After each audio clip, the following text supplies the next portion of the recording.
Please explain what forbidding to marry in 1 Timothy 4 verse 3 means.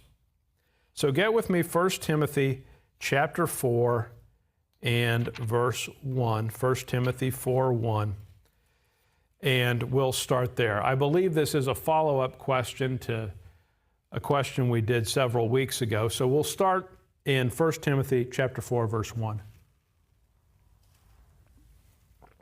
1 Timothy 4:1. Now the Spirit speaketh expressly that in the latter times some shall depart from the faith, giving heed to seducing spirits and doctrines of devils, speaking lies in hypocrisy, having their conscience seared with a hot iron, forbidding to marry and commanding to abstain from meats, which God hath created to be received with thanksgiving of them which believe and know the truth. So what that passage tells us is there's seducing spirits and there's doctrines of devils, and some of the things that those doctrines of devils include is forbidding to marry and commanding to abstain from meats. Based upon those two false doctrines, what many have concluded over the years is those, 1 Timothy 4 verse 3 is a reference to Roman Catholic doctrine. You'll see there it says forbidding to marry. Priests in the Roman Catholic Church are not permitted to marry. And then it talks about commanding to abstain from meats. And so under Roman Catholic doctrine, people abstain from meat during Lent, and they abstain from certain meats on Friday, although fish is allowed. And so many have understood the doctrines of devils in verse 1 as described in verse 3 to be a reference to Roman Catholic teaching. I don't think that's what it means, though. Read verse 1 again.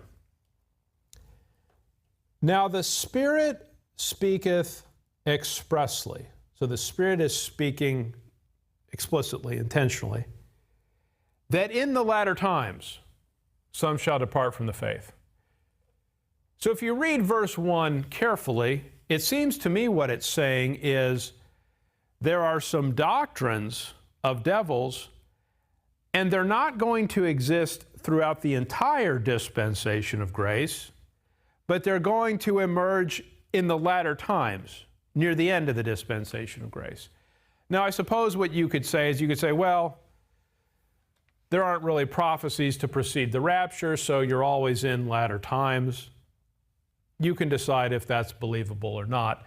If the dispensation of grace lasts 2,000 years, does it make sense to say all of it is the latter times? I'm not sure I'm comfortable with that.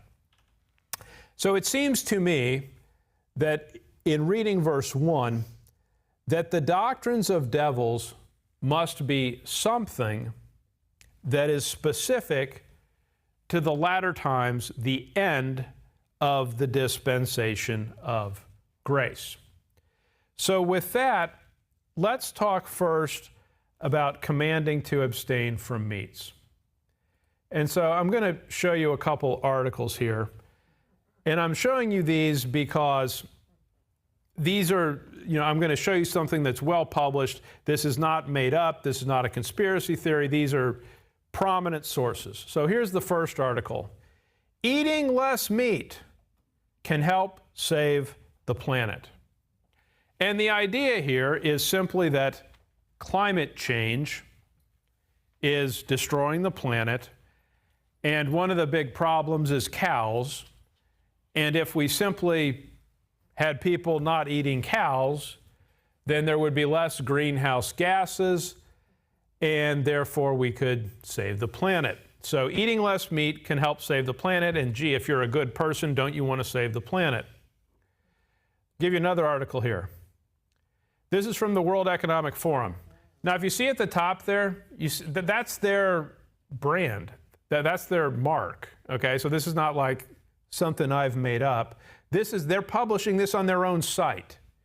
So this is what they are teaching. So the World Economic Forum says this: why we need to give insects the role they deserve in our food systems. In other words, you people need to eat bugs. Now, I want to show you one more thing before I comment. This one is about private flights have boomed since the pandemic. Our taxpayers picking up the tab, CBS News. And I want to read part of this to you.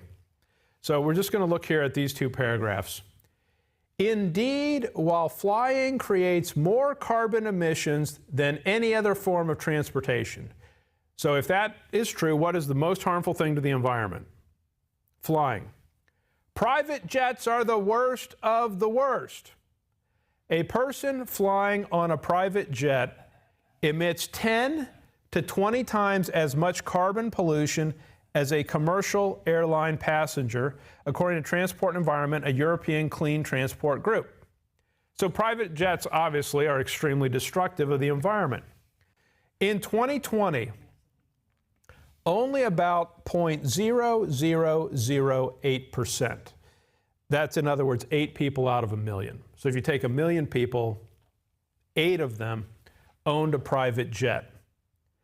Nonetheless, that year, private flights in the U.S. pumped as much greenhouse gas pollution into the atmosphere as all bus travel in the country, according to the EPA. So I'm going to say this. You can decide for yourself. The World Economic Forum that is telling you that you need to give insects the role they deserve in our food systems. What happens is there are people that fly on private jets that go to meetings of the World Economic Forum, which is 10 to 20 times worse than commercial airline travel. And you just saw that private planes in the U.S. create as much greenhouse gases as bus travel for the entire country. So I'm going to say this, you can decide for yourself. If the World Economic Forum is serious about this, if they're really serious about this, then here's what they should do.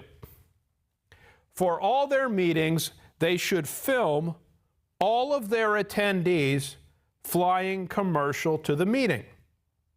That would demonstrate their commitment. And what they should do is they should have all of their meals catered by John the Baptist Catering Service. And you could film them eating locusts and wild honey, and they would demonstrate that this isn't just talk, they're living it, right? They're serious about this, and they're going to lead the way by example because they're going to eat the bugs themselves. And so just film all of them, Klaus Schwab, all the rest, just film them eating bugs, grasshoppers, crickets, locusts, so on. Now, you do realize that they have no intention whatsoever of doing either of those things. They intend for you to do those things, right? And obviously, when someone says, hey, I have this great idea, I think you should do this, and you say to them, okay, let's do it together. They're like, no, you misunderstood me. I think you should do this, but I have no intention of doing that. What does that tell you about what they really think? Right? So you decide for yourselves. I don't think anyone should take the World Economic Forum seriously about anything until they demonstrate their bona fides by eating bugs on camera, televising it. Right?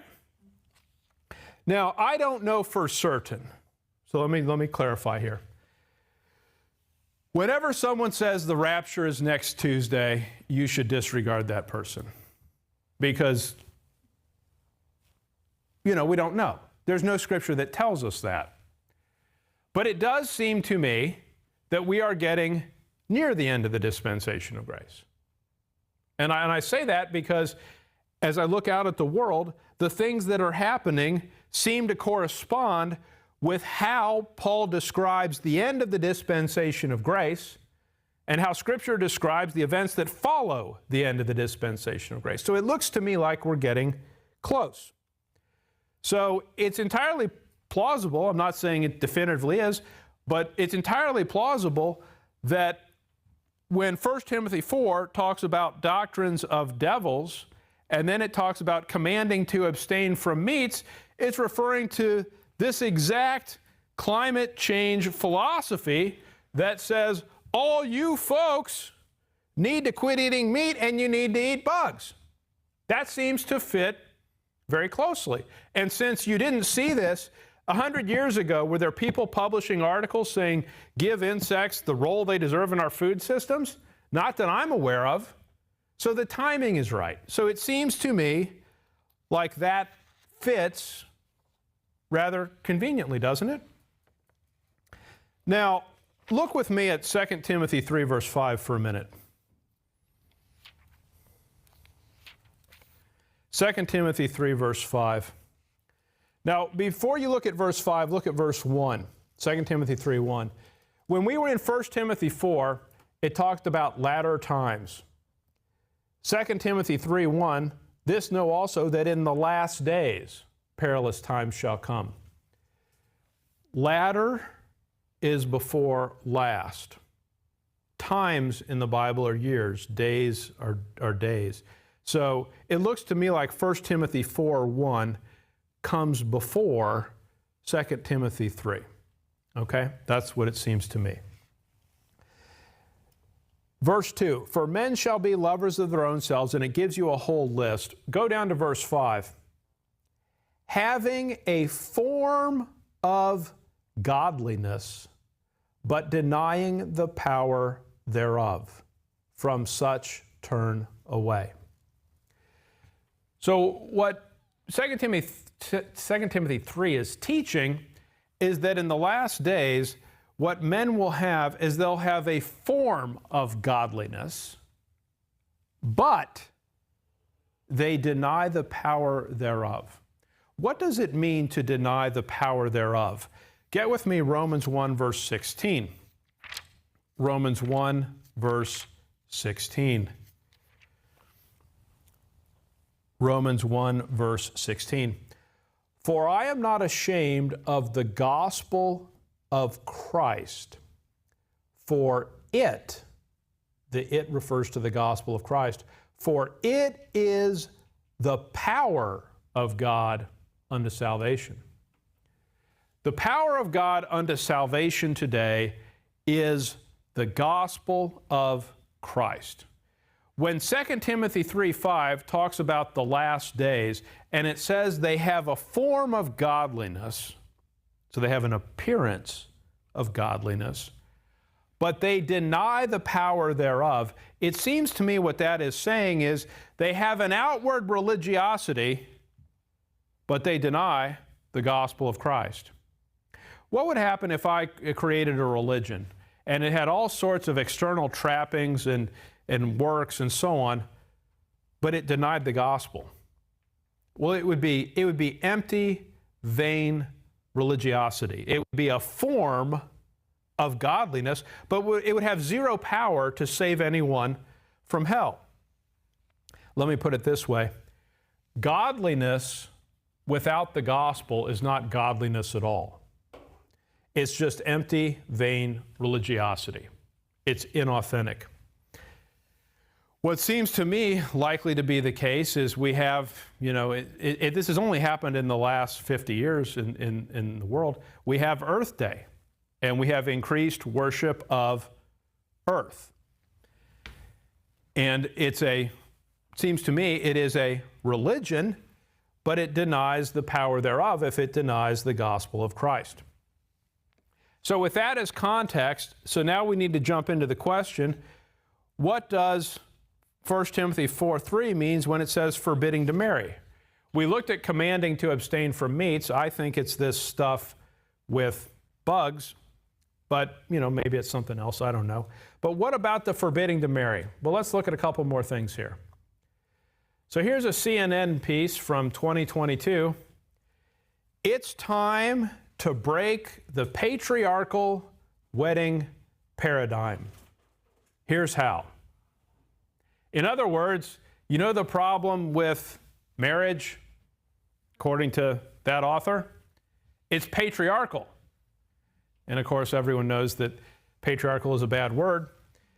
And so it's time to break it. Let me show you another article here. This is from The Guardian. Marriage should be abolished. That sounds a lot like forbidding to marry. Marriage should be abolished. The civil partnership debate proves that. The tagline here is, marriage is an outmoded institution built on patriarchal inequality that has no place in modern society. So when 1 Timothy 4 talks about doctrines of devils, and it says commanding to abstain from meats, my guess is it literally means people commanding as part of their religion to abstain from meats. And when it talks about forbidding to marry, I suspect that what it means is people literally forbidding to marry, in fact, advocating that marriage should be abolished, prohibited, outlawed. Get with me Genesis 1, verse 27. Now, I'll just say this. If you don't want to get married, then don't get married. You certainly have that right. It's not something you have to do. But let's consider one or two things. Genesis 1, verse 27. So God created man in his own image. In the image of God created he him. Male and female created he them. So who created male and female according to the Scriptures? God himself did. It wasn't man's opinion. It wasn't a societal construct. It was God the Father creating male and female. It was his decision to do that. Genesis 2, verse 24. Genesis 2:24. Therefore shall a man leave his father and his mother, and shall cleave unto his wife, and they shall be one flesh. So God created man, God created male and female, God created marriage. It's my opinion that man shouldn't abolish what God has created. God created it. He knows what he's doing. It shouldn't be for man to abolish it. Let me just summarize a couple things together. If you read the first 12 chapters of Genesis, it seems to me that you read about a bunch of things that God created that man now has decided man wants to do away with. So, for example, in Genesis 1, God creates male and female. It was his decision to do that. In Genesis 2, God created marriage.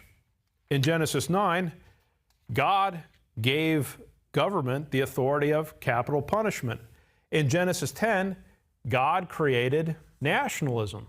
All of those institutions, all of those things are things that God himself has created. And as you look out at society today, what does man want to do? Well, man looks at those institutions and says, I don't like them. I want to get rid of them. God is a loving God. What God has created, he has created for the benefit of man. When man rejects the institutions God has created, who is going to suffer as a result of that? And the answer is man is going to, because those institutions were created for man's benefit.